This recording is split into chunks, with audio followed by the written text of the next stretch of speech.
Hi, happy Wednesday. I'm just going to do a little quick video tonight instead of fucking ruining my day tomorrow trying to do one. And I've just dropped the kids off at the dad's and I'm feeling quite perky. I'm just acknowledging how good music is. Although you've got to be careful because if you're like me, I love this song.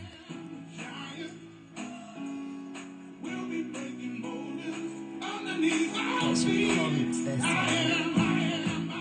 Anyway, you've got to be careful with music because I was singing earlier and it really got me out of my little jitters that I'd got, you know, a touch of anxiety. And I just, you know, when your energy's a bit sort of fizzy, I used to call it fizzy, and you know, you don't really know what to do with yourself and you've got free time, but all the choices, you know. So I put some music on to sing and it worked, but then some sad songs came on, or some music that I was that I'd connected to certain things in my life, and I couldn't sing it and I burst out crying again, and it didn't last long and it felt like a little short sort of burst that needed to come out, so it was fine, and you know, I was laughing afterwards like fucking hell, you know. Human emotions, it's hilarious, you know, just when you're actively trying to observe the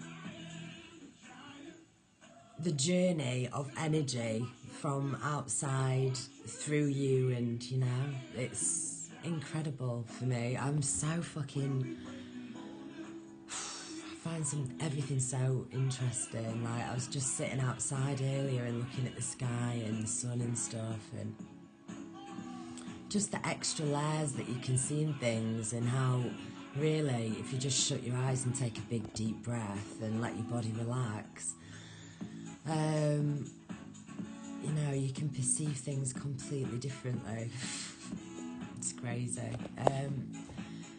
But anyway, brilliant. And I've had quite a decent few days. I'm feeling quite perky. I'm not not down in the dumps or anything like that. I've been pretty tired and a little bit lazy. Like, I've played a lot with the kids, but it's been less physical, you know. I've noticed myself, you know, playing games where I can just pretend I'm moving instead of literally chasing around everywhere like I usually do. So I've been like a little bit lazy, and I've not eaten brilliantly. And by that I don't mean like I've eaten loads of meat. Like, I don't think I've had meat for ages actually. And I know they say there's dead babies in McDonald's, but I had a veggie wrap meal from McDonald's the other day. And I don't know what I am, but I don't fancy I don't fancy eating meat at the minute. And I haven't done for probably about a year. I have eaten meat, but I've not craved it or anything like that. So I don't know where I am on that journey, you know, and I will get there one day. And I'm wondering whether to redo this video now, because I was talking about dead babies in McDonald's, and like, it's not funny, is it? But fuck, they're addictive. Coffee and chips from McDonald's. It's addictive for the lazy fuck in it, really, you know. And I can be quite lazy, like, I'm frantic, and I'm not into cooking. I'm just not, and I can do it, and I do it, and I should do it more, you know, proper cooking from scratch. But it just don't float my boat. I'd rather sort of just have a cup of tea and look into the distance. Oh, I love doing nothing. Anyway, so music, it's incredible, and it speaks to me, and it always has done, but now it's like I get a lot of like messages or like synchronicities or, you know, awarenesses through music. And it's interesting as well that, like, this time last year when I was going through like a really heightened awakening, I don't know whether it would be like a Kundalini awakening, but it was out of the blue this time last year. So I was going through some shit, and I've forgotten what my point was. Oh, that was it. I started being able to really sort of loudly and often hear music through fans, because it was, you know, it was getting hot, and we always slept with fan on, and it would just be incessant. And you know, I sometimes get melodies in my head and drum beats specifically, you know, when I'm meditating, or when I've had psychedelics before, I'll get caught up in a drum beat or a rhythm or a chant or a, you know, it's this type of pulse that I like. What the fuck was I saying?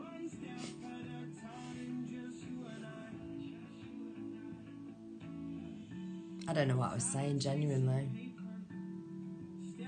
But anyway, I'm feeling alright, and the kids have...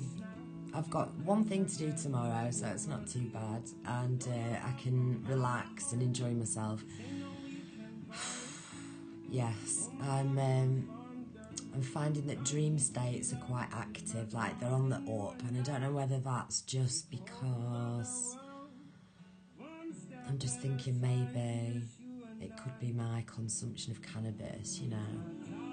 It doesn't seem to make a difference for me. I dream always dream, always have done, and it's always been lucid as well.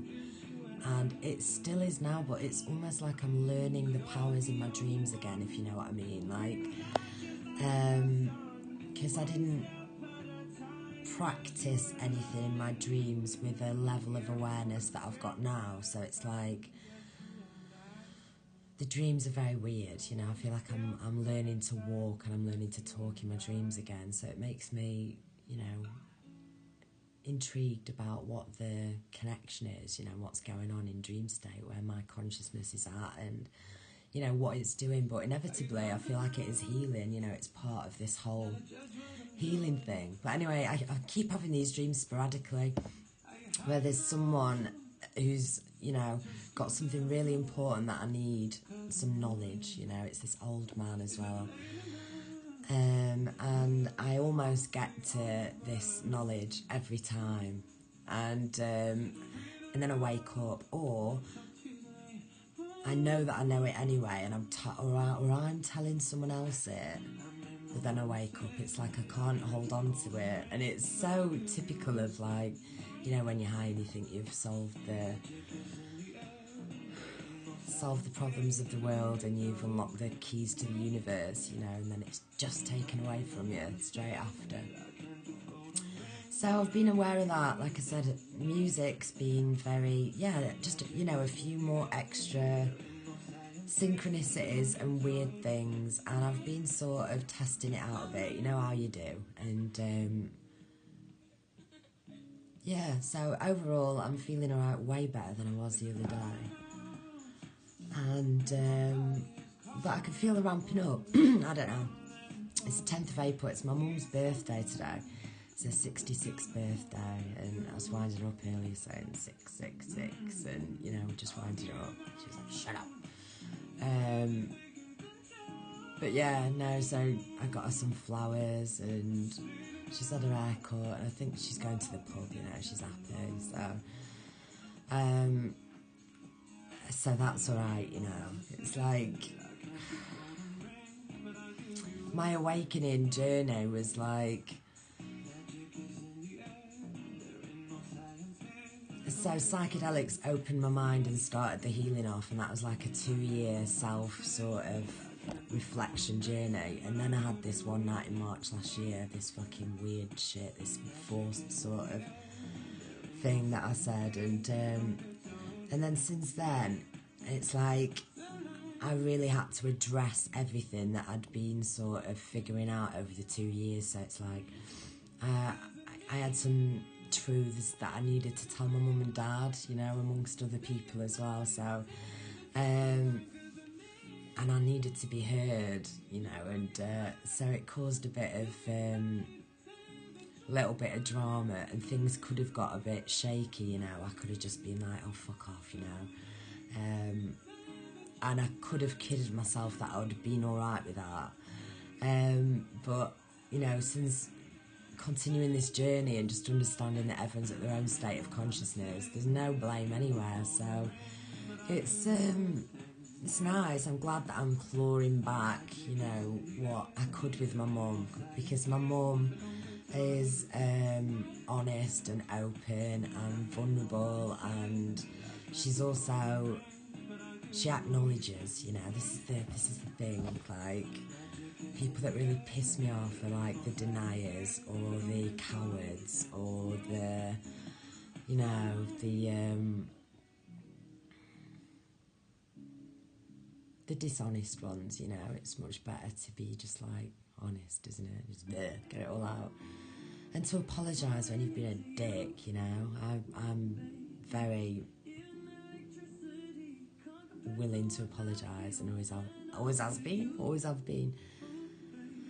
So anyway, my mum's good like that. Plus she's funny as well. So I've got really no one else around me. This is what I was thinking the other day, you know, what's happening to me at the moment. Trying not to listen to the music, but I'm getting a bit.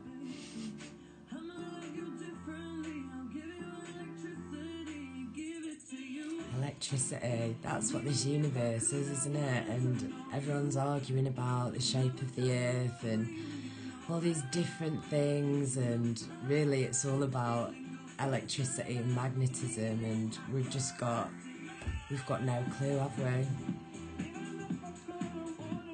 But we're starting to get the clues now and remembering things, so it's amazing. I was having a chat the other day about energy transferring across the internet, because I'd seen this, you know, people do light language and things like that, don't they, or energy things, you know, transmissions. And I tried to watch one yesterday. It was this guy I used to watch because of his psychedelic trip reports, called Shaman Oaks, and he's set this healing channel up on the side. So anyway, he was like, close your eyes, you know, put your headphones in and just see what you feel. And for like the first couple of minutes I felt really good, but then something in me made me open an eye, and I opened my eye and I saw what his face was doing, and I just started laughing, so it didn't work, you know, in the end. But when I was talking to someone about this, and I was trying to explain how I feel like it is a real thing, you know, transferring energy across the internet, and so many people that I see do lives have trouble, you know, with buffering or interference, and it, for me, observing, it always seems to happen with someone that's very powerful with their energy. And so that's just super interesting, isn't it, you know, that you can remotely,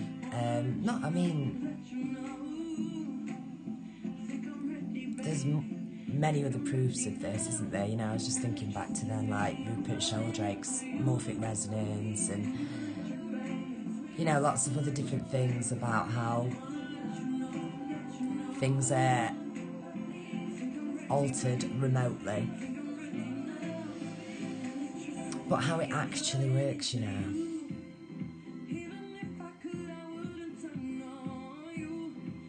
Anyway, it's completely real, isn't it? Telepathy and connections with almost instant results. It's very fucking weird. And I love I do love the communities, you know, that sort of form, and how I see, like I've said before so many times, I see the same people everywhere, and quite often everyone's sort of going through the same things at the same time, and everything you listen to is connected or relevant. It's very interesting how insights arise at once, or feelings, and so I'm interested in all aspects of it. Blah blah blah, talking absolute breeze. Is there anything else I wanted to say?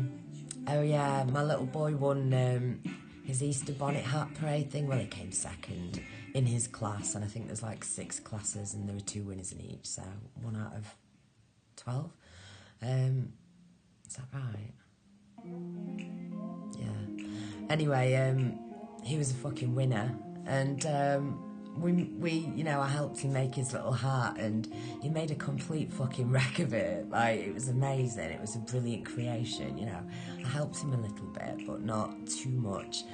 And when he went to school, you know, one of the mums sent me a picture of what she was sending her kid the hat, and it was, you know, some perfect parent done hat, and that's what everybody else had, perfect hats that their parents had done for them. And so it was just so great that he won, and he really deserved to, and he was super chuffed. And like, we've got the hat like on a stand downstairs, and I was like, I'll be able to wear that hat when it's sunny. And I'm like, yes you will, you know, like, and I'm thinking, I hope you fucking don't want to, because it's like some, you know, it's a brilliant masterpiece. But anyway, bless him.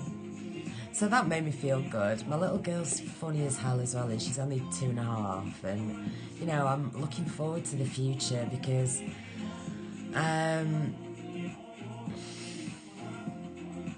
my kids are amazing, basically. My kids are just fucking amazing. And I was thinking again last night, you know, when I first woke up this time last year, and everything I was writing down and everything I wanted to talk about was because I'd struggled as a mum, you know. Not that I had antidepressants, or I wasn't diagnosed with postnatal depression or anything like that, but in my depth of my soul, my light was being dimmed, you know. It was like, it was really difficult for me to flourish and to be this sort of mum that I knew I needed to be and wanted to be, and that everybody should be. And I found that it was something so taboo that nobody was honest about, nobody spoke about, and especially couples with young kids, you know, how they struggle, and just the reality of life, like in 2019, you know, living with kids and the systems and everything that's demanded of humans these days. You know, it's really fucking difficult, and no one opens up and talks about it. But I just got these huge sort of urgencies that, you know, and again, like I said, it is personal and relevant to me inside, you know, but I also feel like it's, you know, it basically, I was like, if I can sort myself out, you know, if I can get rid of these traumas, these invisible weights, this density, this sort of darkness, this hopelessness within me, then there would be nothing that would stop my kids from being completely happy, amazing souls that can do whatever they want to do, you know, in the whole wide world. And I really do think it's that simple. If your mum and dad are healed mentally and healthy, and they know the priorities in life are different, and it's not about money and material, it's about connection and love and tenderness and teaching and having fun and being playful and nurturing, you know, then we just wouldn't have the problems that we have today. And so when I say, like, we start from home and that changes the world, it really does in my world, you know. Like, I've already changed so much, and I've seen the benefit. I see it in real time, and I'm just loving, you know, being alive with nothing, like nothing. I've got nothing to show off about, you know, apart from just being alive and just having two incredible kids that I created or co-created, you know, and they will be the proof of my pudding. And if we all put such, by the way, obviously I'm not fucking Mother Teresa, you know, I'm learning, but like my number one focus is how to be the best mum I can be, you know. It's like I'm connecting, you know. It's like it's really important to do anyway. And I've listened to loads of different things about childhood trauma, and Gabor Mate and Jordan Peterson, and loads of different things. Obviously my career in mental health as well, and then just my personal life growing up and how I can understand my own brain as well. And I just think it's such an important thing. You know, trauma does start in childhood, and we do have huge responsibilities as parents, and it can be scary and suffocating. And when you really know how energy works and what you're passing on to your kids, and, you know, just the environment of energy that they are within, how that impacts, you know, you can't go back to the way you were. You can't go back to blissful ignorance. You can't go back to sleep. And that's when you learn the lessons, and the love really ups notches and changes gear and gets deeper, and it's completely incredible. And fucking hell, it's the best thing ever. But if everybody in the world who had kids now, or who were pregnant, really understood the gravitas and the sort of responsibility and the incredible opportunity for something that you've never experienced before, if you can, you know, if you can lead with your heart and be a good example, is like the rewards are just fucking tenfold of having kids. I've never felt love like it, like I've said before, so it's incredible, and I can't wait for them to grow up into smart, independent, you know, unindoctrinated kids, regardless of their schooling or their lineage or their heritage or, you know, whatever, that they can just be who they came here to be, because I'll facilitate that, and the dad will as well. And that is, you know, that is one of my little contracts that my little soul made here, and it's just incredible. I can't tell you how incredible it is. And people always talk about twin flames and gushing about this, that and the other, and like I see the soul journey and the soul connection through my kids as well, so it's another level, you know, it's just another level. Whoa. But anyway, if everybody could help in keeping the kids as trauma-free as possible, and, you know, trying not to, and I know it's hard, like I watched my mum and dad disappoint me, essentially, you know, with addictions and poor choices and violence and games and, you know, shit like that. And even at the time I knew it wasn't done to hurt me, but it does affect you, doesn't it? And anyone who's had kids gets to that time in their life, or they will do, you know, before they die, whenever it is, where they go, have I done enough? Am I doing the right thing every day to be what I would want from a parent and what I want to do for my kid, you know? So anyway, it really does start from home. If we fucking look after our kids and we just love them, it doesn't have to be complicated. They really don't need anything but welcoming arms and a protective nature, you know? An open heart and a sense of humour, and you're fucking there. You don't need anything else. Looking forward to the rest of my life. Ooh, anyway, good vibes. Happy Wednesday.